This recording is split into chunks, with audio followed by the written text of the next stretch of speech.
Welcome to the latest episode of Five on the Floor on the Five Reasons Sports Network. Thanks for joining us on your favorite podcast app, Spotify, Google Podcasts, Apple Podcasts, also Red Circle and the Five Reasons YouTube channel. Make sure you hit like, subscribe, turn the notifications on.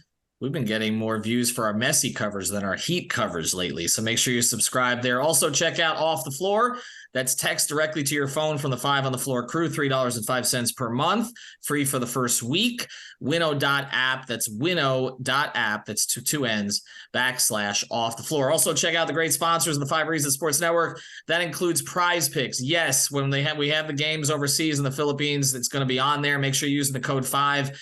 FIVE. Use that code to get your initial deposit matched up to $100. Just rated #1 fastest growing sports product in the country. Prize Picks is our daily fantasy partner. And again, when you use the code 5FIVE, you get that money right away. You do not have to wait. And there's lots of different ways to play. So go to Prize Picks, use the code 5FIVE.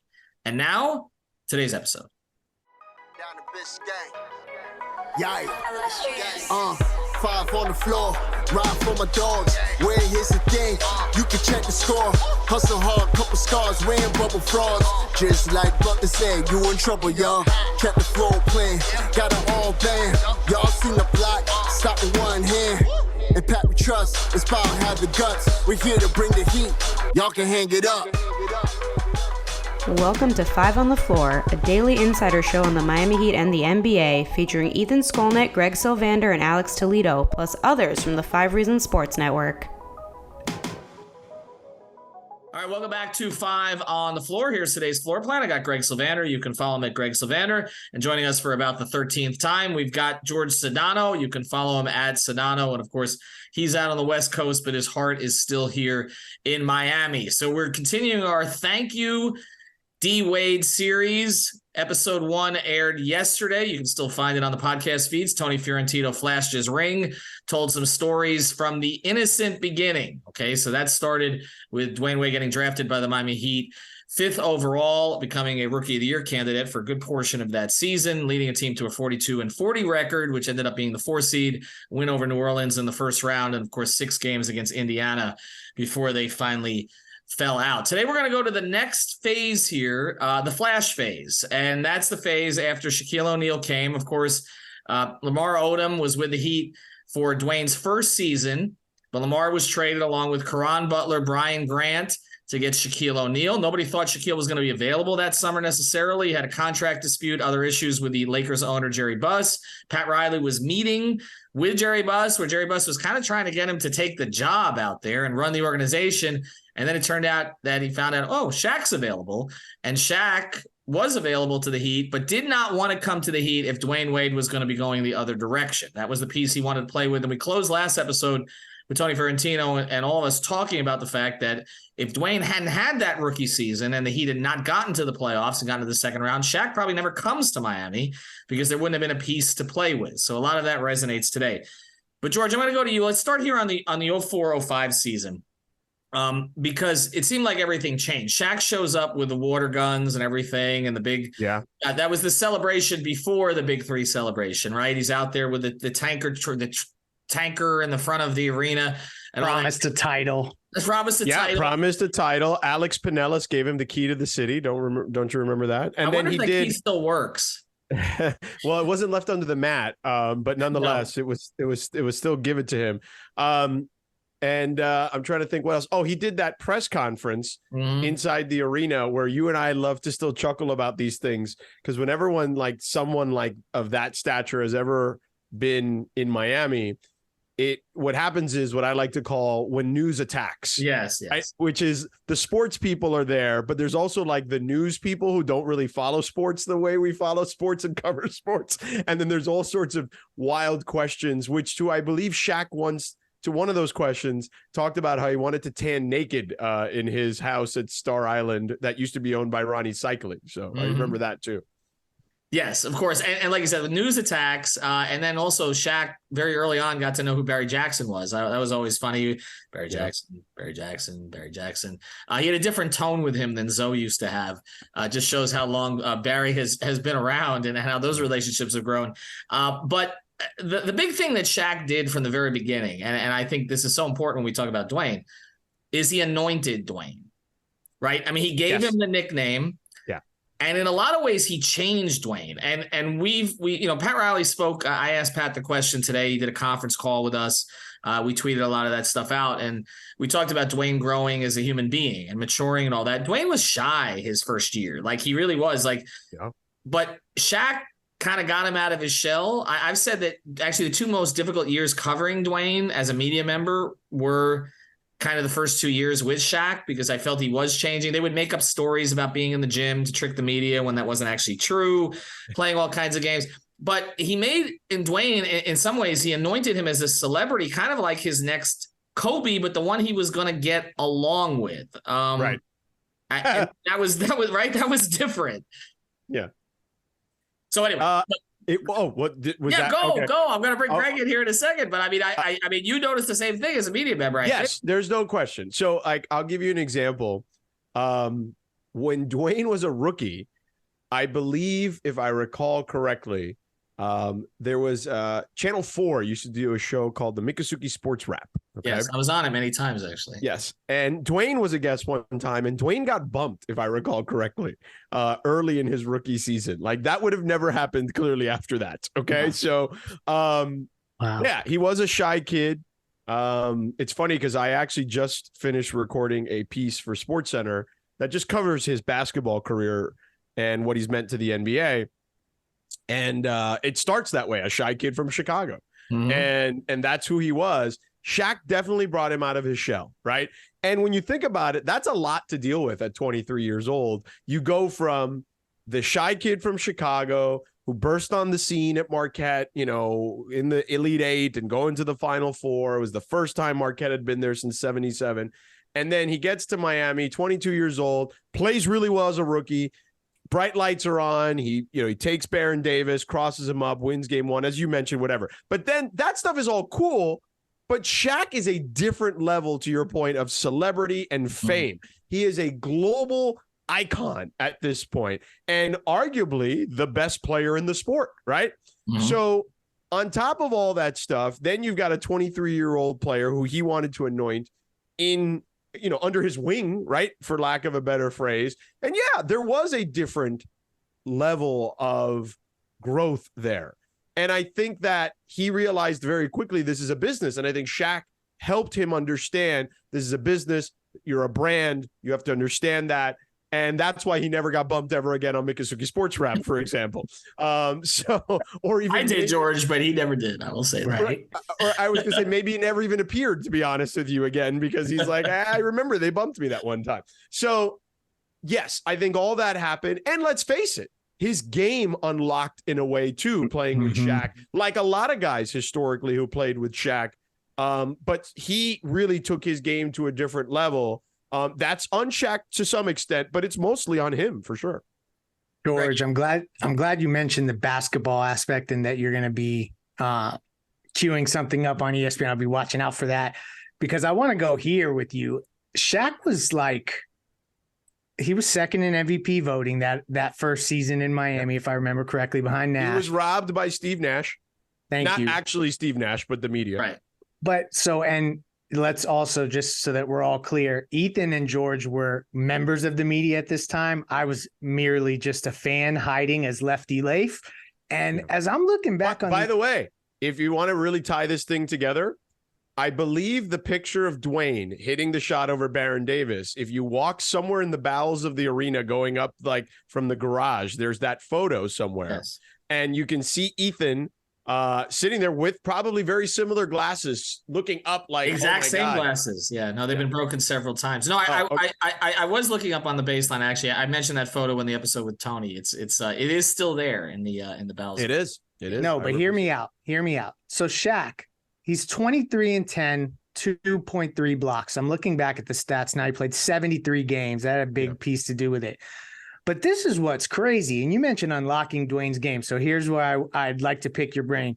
Dwyane averaged 24, almost 7 assists, 5 rebounds. And I'm thinking back as I'm looking at this, and obviously it's just sheer statistics.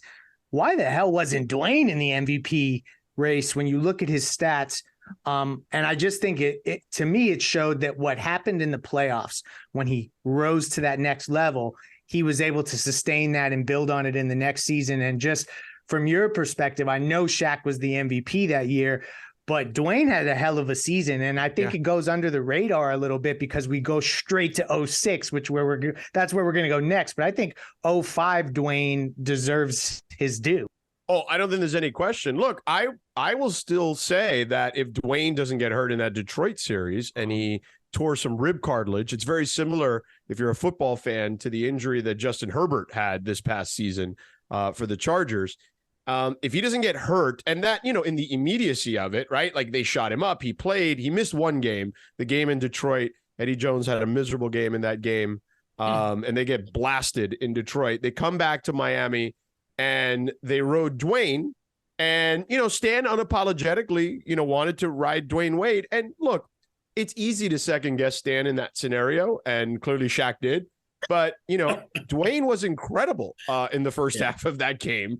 And then my guess is whatever they gave him wore off, and the injury started to hurt him more again.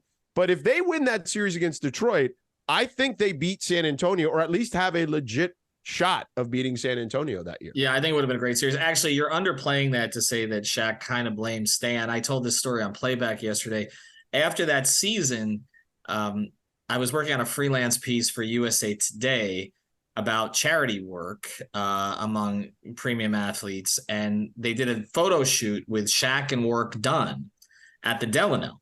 Right. And the only thing that I was with Shaq for 6 hours. So this was after the 2005 loss. It was about a month afterwards, over the summer. The only thing Shaq took time from speaking the language of every model who came in.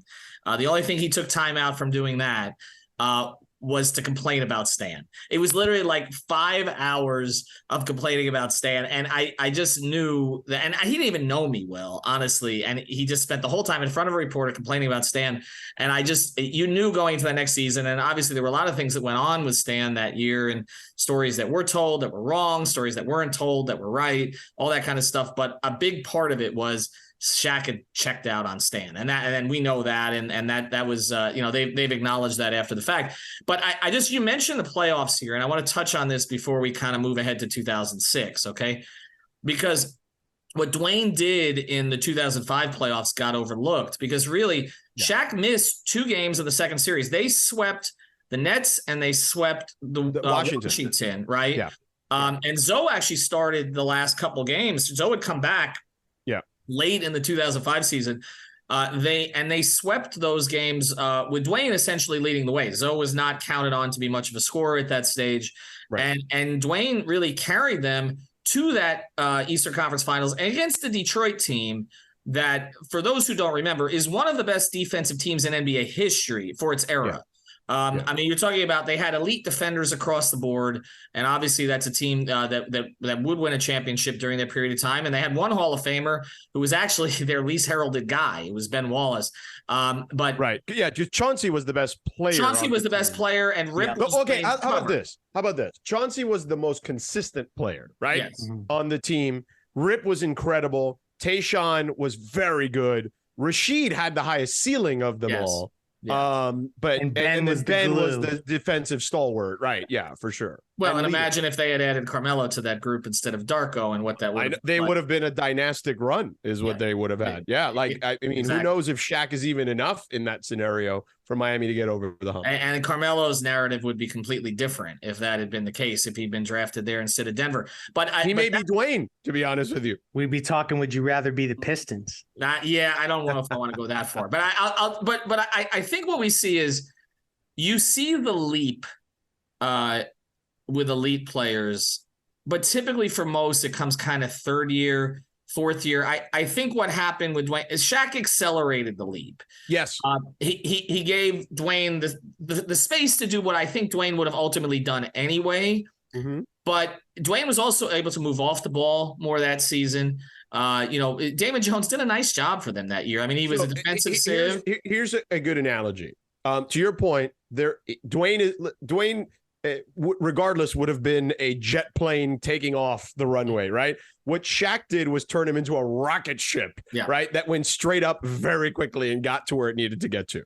Yeah. And again, I think you look at that 2005 playoff series with the Pistons, they had them beat. I mean, they had them beat. They did. I covered every game of that series, home and road.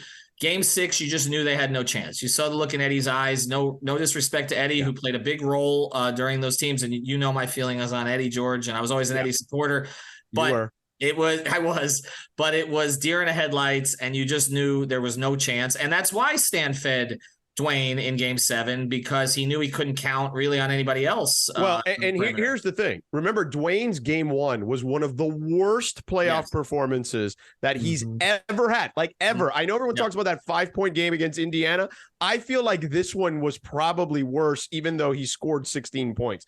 I have never seen Dwyane Wade be as inefficient. Didn't he have like 8 turnovers? And it was an awful performance. It was almost as bad. But they won Game 1, didn't they? No, they lost Game 1 in 2005. That's right. You're right. They lost Game 1 in 2005. It was one of the worst playoff performances Dwyane ever had. He bounced back in Game 2, had 40 in Game 2. So they should have been up 2-0 heading to Detroit. And then remember, they won Game 3. So they would have, if Dwyane has an average Dwyane game, in Game 1, they're up 3-0 in that scenario. And they probably You're right. They had them. And then Dwyane got hurt. I don't think Detroit ever really figured him out. Like they did a number on Kobe in the 2004 finals, but they did not do a number on Dwyane. Yeah. They didn't. Tayshaun was Rip was a really good defender on Dwyane, but they did not have him figured out.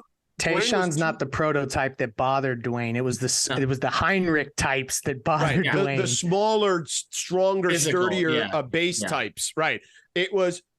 Dwyane was too fast for Tayshaun is the problem, right? Remember, Kobe is longer and bigger than Dwyane by several inches. So I think that also played more into Tayshaun at the time too.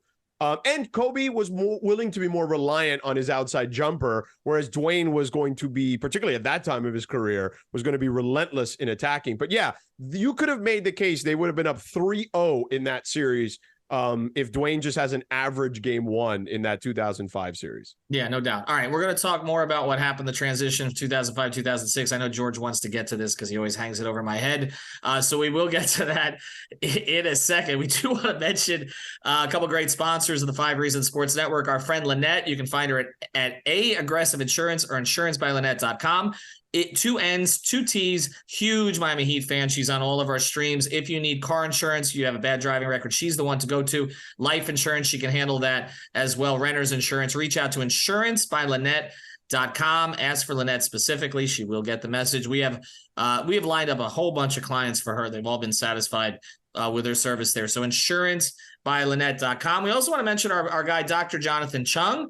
You can find him at chiropractickeystone.com. That's chiropractickeystone.com. Board certified chiropractic and chiropractic neurology, specializing in chronic pain, dizziness, and post-concussion syndrome. He's got a new sports vision training program that is used by athletes like Steph Curry. And here's the thing, even if you're not in the Wellington area, which where he's based, he can still see you and do a great job. He does the telehealth consultations at an affordable price. Check him out at Keystone Neuro on Instagram, or better yet, chiropractickeystone.com. Make sure you mention 5 Reasons. I can tell you, Jonathan, huge Miami Heat fan as well, all around the world, speaking at conferences. That's how you know the guy is good. He's always all over the place, but when he's in his office, he can definitely help you.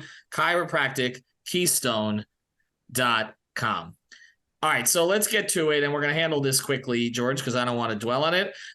In the 2005 offseason, I remember exactly where I was when I wrote this column. I remember, it's funny how you remember this stuff. I love this story. The bad ones.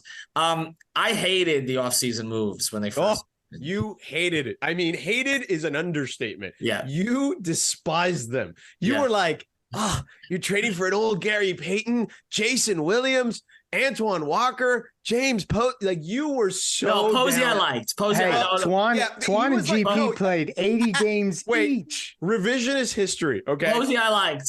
You liked it in comparison to the other ones. No, I thought he was a Heat player. The other three, you said he's fine, to use your words. No, and GP was a Heat player his whole career. I just felt at that point, no disrespect. You thought he was too old. No disrespect, Aaron Goodwin. Right. Still want you to get to Miami. But don't come here now and say you liked Posey. You said, quote, he's fine.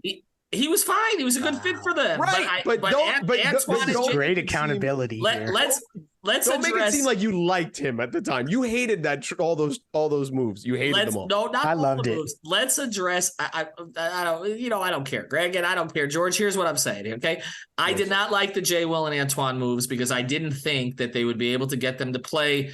I didn't think they would be able to get them play in the system. And what actually happened, okay, with Jay Will is he played too much in the system. Yeah. Which it worked out, but like they couldn't get the white chocolate out of him anymore. Like they had.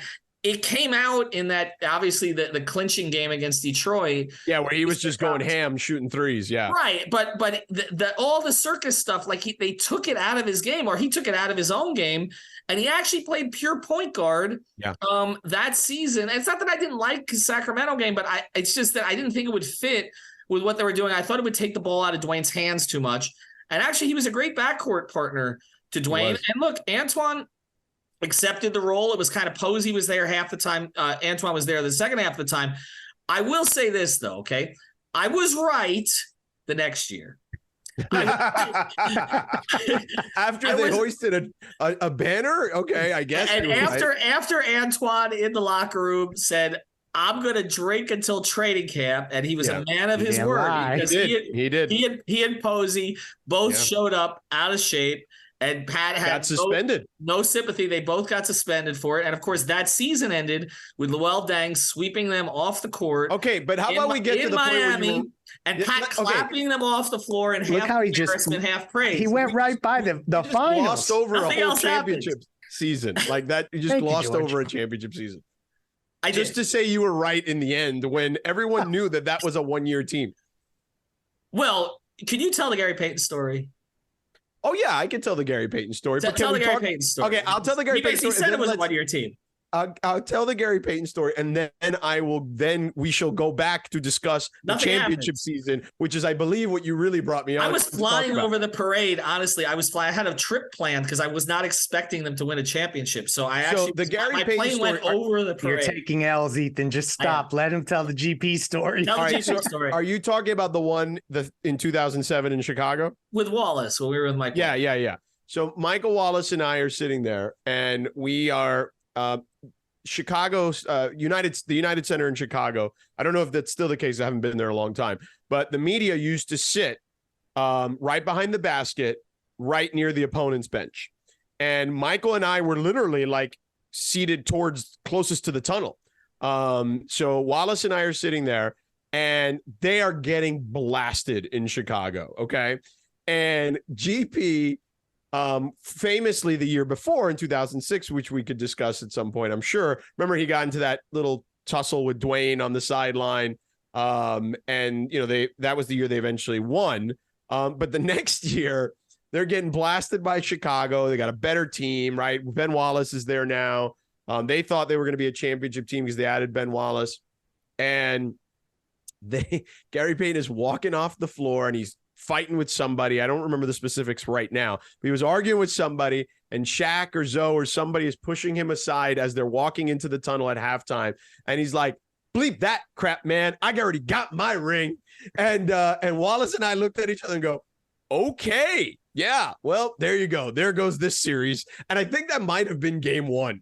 Wow. That's a great story. Yeah. It was bad at that point. Everything was bad. Pat had broken his hip, right? Remember something like that? Well, Pat admitted today that Dwyane shouldn't have played with a separated shoulder. So, I mean, right. I'm skipping ahead, but he said that was a mistake. And coming back that year. And of course, then the next year it really bottomed out with the 15-win season. That was the year Pat broke his hip. It was 2008. Can we talk about the championship season? He took a scouting trip is what he took. Remember that? Right. He took a scouting. Well, it might have been in Chicago, right? Where he broke his hip, where he kicked the door and the door didn't go. The door went out instead of in, and he kicked the door. Did you think this is what we'd be talking about today? All right, so let's go back to 05-06, okay? And because here's the way that I look at this.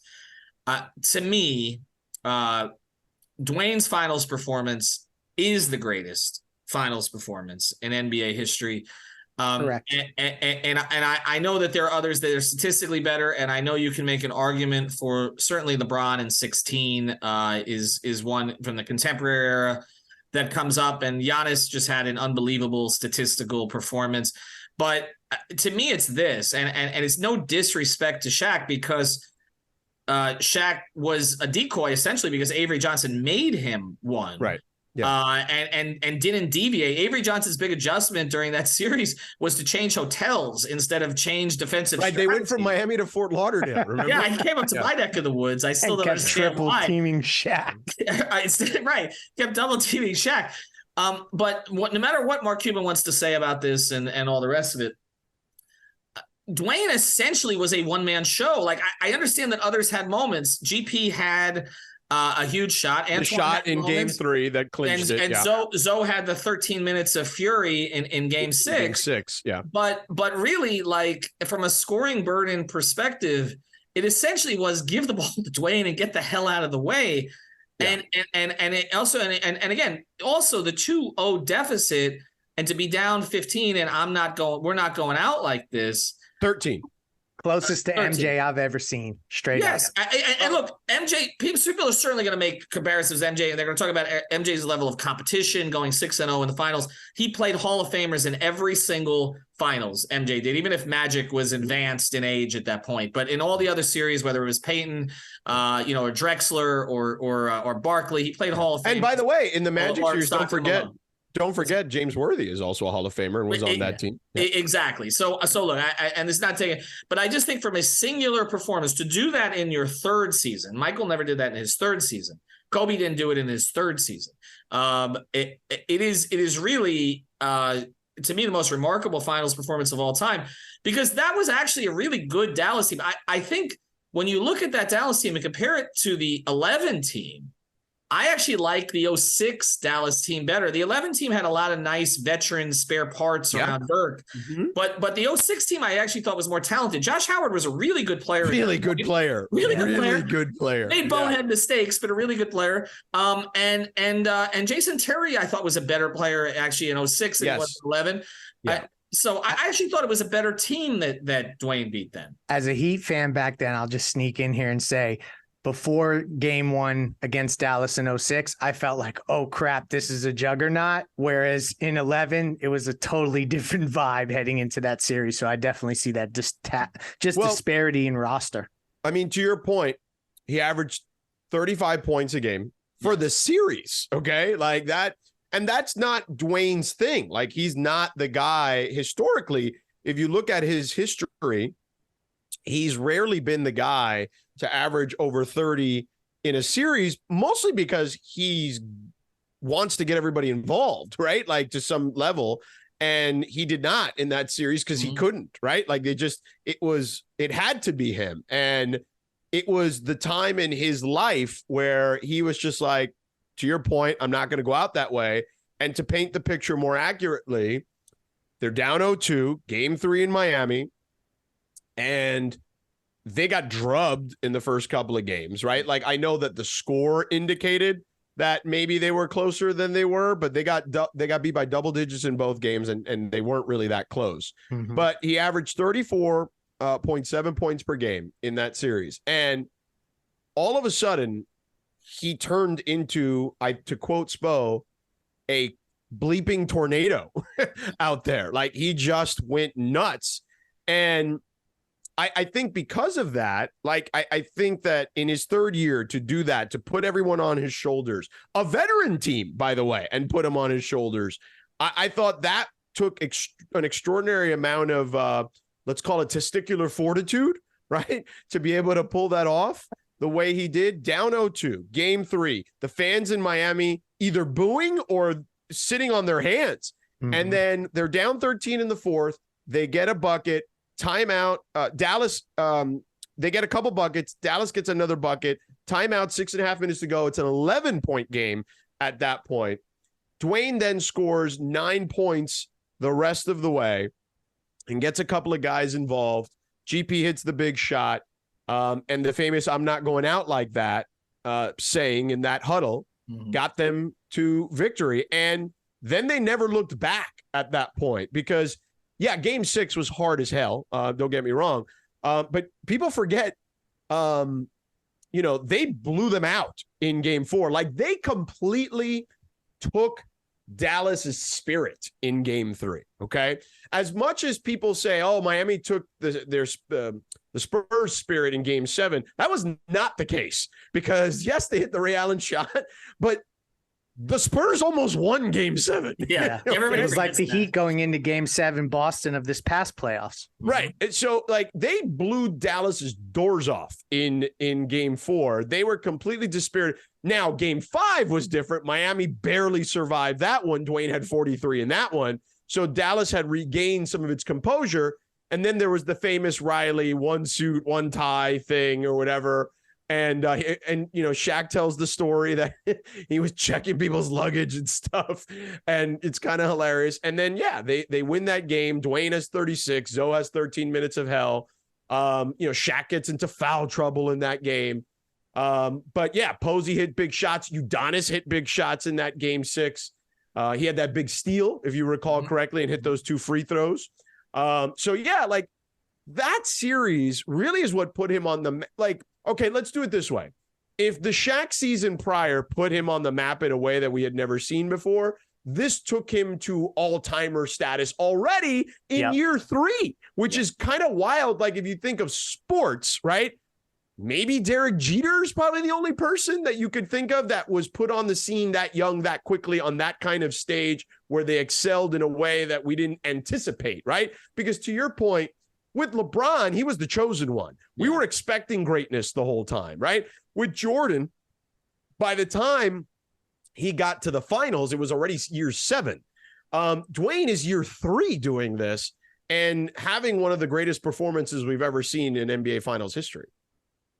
So I want to ask a question that and I don't want to be negative here to close this. Oh, here we go. No, I don't want to be negative, but I just as a Heat observer, Heat fans and all that, when we say that and we say, okay, in his 3rd season, Dwyane was essentially top of the sport. I mean, Pat said that today. I don't think anybody can deny it. You can make an argument, because I think some people misread the quote a little bit, that Kobe was actually playing at a higher level overall. But if you're talking about in 06, if you look at what he did that year, but if you're talking about just obviously the finals performance, and Dwyane was in the finals and did it in the finals, which is when it means the most. And obviously Dwyane would go on, after he came back from the shoulder injury and the knee stuff and everything else. And he had 2 incredible seasons that kind of got lost to history because the team was kind of holding tight, with the exception of sort of flirtation with bringing Lamar back, holding tight for 2010. And then, of course, Dwyane has a really good first season with 2010, 2011. He likely would have been finals MVP. If LeBron doesn't bleep the bed. If LeBron has an average series, they win that series. And Dwyane is MVP. Finals MVP. But I always say this, do we get the LeBron that we got and probably unlocked the following season? Because he probably doesn't go into the lab with Akeem and work on his post game and then create the pace and space offense. Maybe that happens, but maybe it doesn't. Well, and Pat even said today that he had a meeting with the 3 of them and basically said, look, we got to have a pecking order. And Dwyane moved over to number 2 and kind of let LeBron cook. And that's a lot of what happened. But I guess in the context of this, there's no way you could say a Hall of Fame career is a disappointing career in any way. He is, in my view, the 3rd best shooting guard ever. And you can make a case that his peak was as high as the 2nd best anyone guard ever. Right. Yeah. Okay. Maybe not number 1 guy, but as the number 2 guy. But I do think that when you look back at it, when you look at him being finals MVP at his age, that there is some disappointment that the injuries robbed of what he could have been. I mean, but that's not his fault, right? No, I'm not blaming him. No, it's the fault of a doctor that shaved his meniscus in college. Okay, but I'm just saying the decision.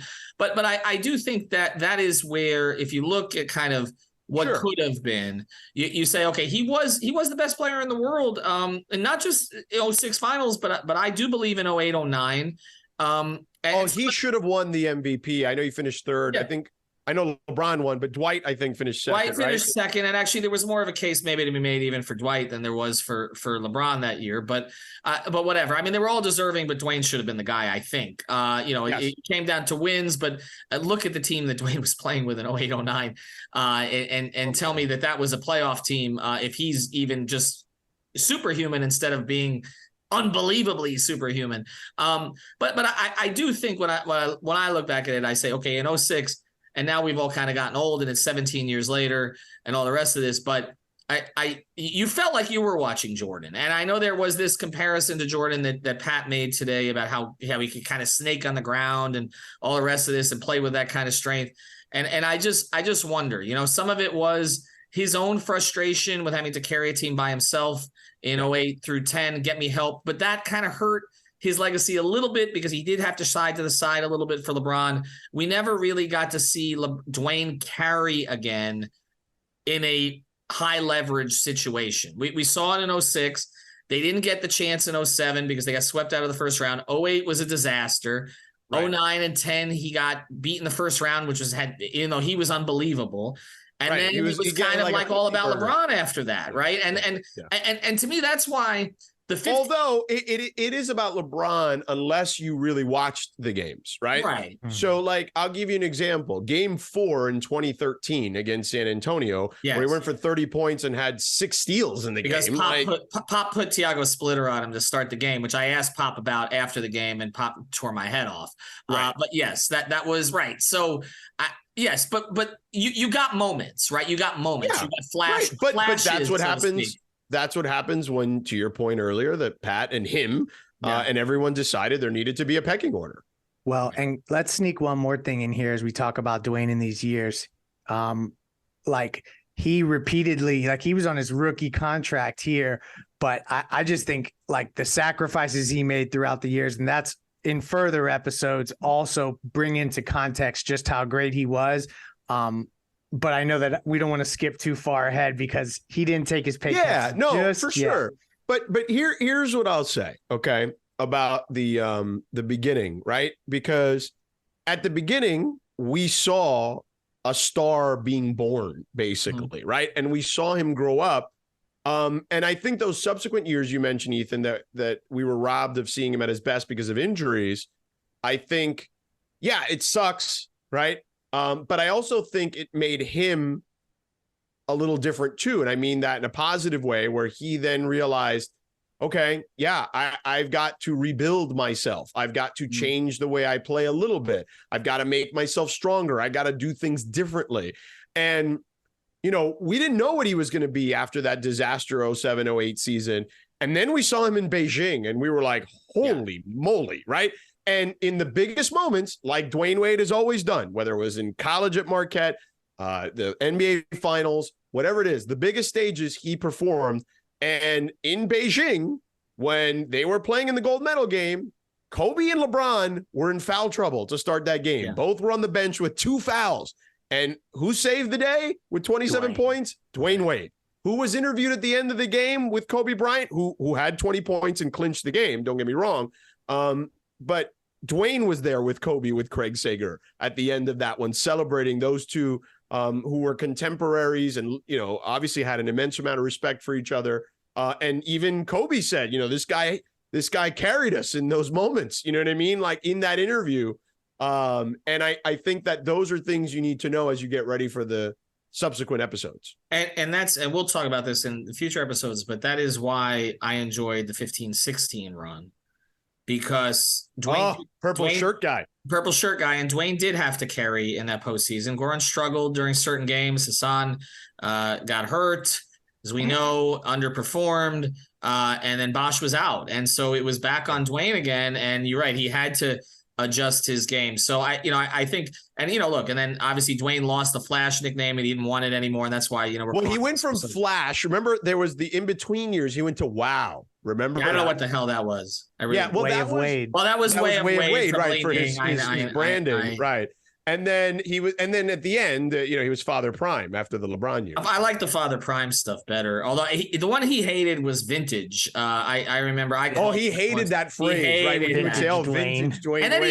he ended up starting a wine company. Like he ended up doing all these things that he didn't say at the time. I will say this, like I said, I think the other thing you mentioned him as a player. And how he had to evolve, but he evolved as a person too. Like I said, no question. He was the Flash personality during the Flash. I didn't listen to all of it yet. I've only caught a little bit of it, but I thought Dan nailed this when he interviewed with him. And I know it was released today that he talked about what incredible growth he made as a human being, right? And not only a leader on the floor and a leader of men, but a leader in life, right? Like what he's been able to do and be this family person and this family man and lead his family in what's not, if we're being honest, not the easiest of situations, right? To navigate publicly, right? Let alone privately, right? And he has done a masterful job at both. And I could not be more proud of him as a human being. Forget about the basketball stuff. Yeah, no doubt. All right, I can't let you go without asking this one question though. Okay. Outside of Dwyane, does Dame end up in Miami before the season starts? Yes, I think so. Look, I think we'll see, what Aaron Goodwin and Damian Lillard decide to do from a tactical standpoint, because camps open September 30th, October 1st, in that range, somewhere around there. And if I were Aaron Goodwin and Damian Lillard, I would threaten to not show up. And I know that people are going to deal with some backlash in the immediacy of it. But look, you're already dealing with the backlash to begin with, right? So if you're going to go and do this, you might as well go to the mattresses on it, right? To use the Godfather phrase. But I think that if that happens, if you're Portland, you are running the risk of losing all the leverage, whatever leverage you may have at the moment. And, my understanding of this, and I said this on NBA Today last week, is that Miami just wants to know what it is they actually want, right? And because they haven't really communicated, they want clarity, right, on what it is they want so they can give it to them. And if that means they have to go out and get more assets, then they're willing to do that. But they're not going to bid against themselves, as my colleague Brian Windhorst said on that same episode. So right now they have the best offer. And unless there's a better offer, we're going to be in a pretty interesting scenario and situation come the end of September. But we still have another 6 weeks or 7 weeks till we get there. But I do think at the end of the day, he'll be in Miami. Yeah, and it is. It's like asking your date where they want to go to dinner and they don't give you an answer. That's kind of who Joe Cronin is at that point. Don't comment on this, George. And by the way, maybe it's not just Joe Cronin. Maybe there's more people, ownership and others in the above him that also feel a certain way about this, right? So, and look, if Portland's going to end up taking a deal that they deem lesser than, at the very least, they drag this thing out. And at the end of the day, maybe they extract another thing or two, and then they can say, well, we got more than what the original offer was, and their PR looks good. And, see, whatever. We got Jaime Jaquez. We call it a day. Yeah, exactly. Well, we'll see how it plays out. I won't get you into any of the other politics on it, because I know there's a lot of stuff going on with it. But hopefully Dame is in Miami, because we've been talking about it for 3 months. And honestly, at this point, if it doesn't end up happening, nobody's going to listen to this podcast. Well, and if he gets to Miami, they're probably going to be, well, I mean, I would definitely make them the favorite in the East, but they're probably going to be the Vegas favorite in the East. And I would say that if I was picking a team to win a championship, just with those three guys, because I trust the organization to fill the gaps, I think that they would be the championship favorite in that scenario. I think so too. And I think that's part of, because it fits, right? Yes, it fits. Perfect. Like we were just talking about the big three briefly, right? And how there had to be a pecking order. It still didn't fit perfectly. You're right. If anything, the big three of the modern era that fit the most seamlessly was Boston's. If you think about it, just as far as their games meshed. Now there were some injury issues and whatever, and they didn't, accomplish what, one would have assumed they would have accomplished. Having only the one championship. But as far as their games were concerned, with Paul and Ray and KG, and then of course you had Rondo and Perkins, who they drafted, like that stuff made a lot of sense on the floor. And this Dame, Bam, Jimmy team would make a ton of sense on the floor. Sacrifices are easier for this group than they were for Wade, Bosh, and LeBron. Yes. Much easier. Don't occupy the same spots on the floor. The ones who have been Jimmy and Bam, and they somehow they've managed to get to 3 conference finals and 2 NBA finals. All right, you can follow him at Sedano. George, we always appreciate it. Thank you, sir. Thank you for not mentioning that I was wrong in 2005. All right, see you. Have a good night. Thank you for listening to the 5 on the Floor on the 5 Regional Sports Network.